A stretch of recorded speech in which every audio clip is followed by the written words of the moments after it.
A crime scene scuffle turns into an all-out fight in Miami. This video has caused so much controversy. Were officers doing the right thing? Now we're learning the punch is being investigated. Miami's police chief says the fight is being looked into. Meanwhile, we're getting another expert's opinion on the case.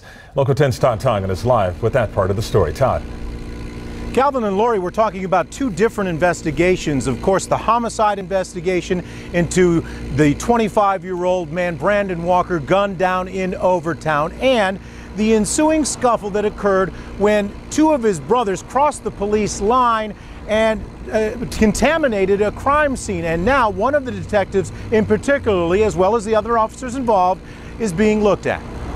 Did the City of Miami Police Department change its stance on whether or not to investigate Detective Fernando Bosch for excessive use of force? Police Information Officer Freddie Cruz says right after family members contaminated the crime scene of their murdered brother and were arrested, reporters asked about the incident and there was no active investigation. Internal affairs will ultimately investigate to see if the actions taken on scene were appropriate and if there's any wrongdoing, and that's just customary procedure. So this wasn't a matter of public pressure or something like that? No. There was an internal affairs investigation lodged once the video went viral. But according to the chief, it was immediately under investigation. We haven't done a 180. You can't read everything that the newspaper puts out there. The investigation started a few minutes right after the incident. Chief Arosa is referring to a Miami Herald article about the confusion.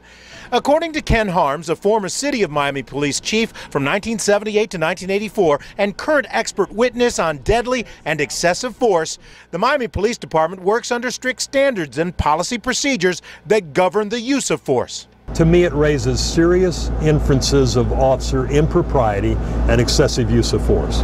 Harms says that Bosch should have let uniformed officers handle the emotional brothers. 3 hits to the head. What do you think of that? Absolutely unnecessary.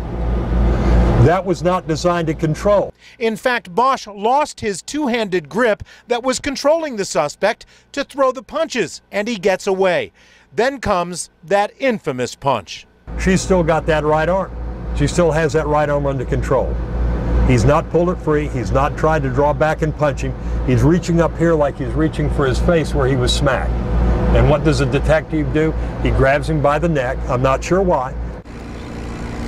Now, ironically, since the City of Miami Police Department has opened that internal affairs investigation, we actually would know a lot more about what happened down on the ground during that scuffle if they hadn't opened the investigation, because we would be able to then get public records, in fact, the statement from that detective about his use of force. Now, former Chief Harms told me emphatically that this entire thing needs to be taken as a whole, encompassed as one entire investigation.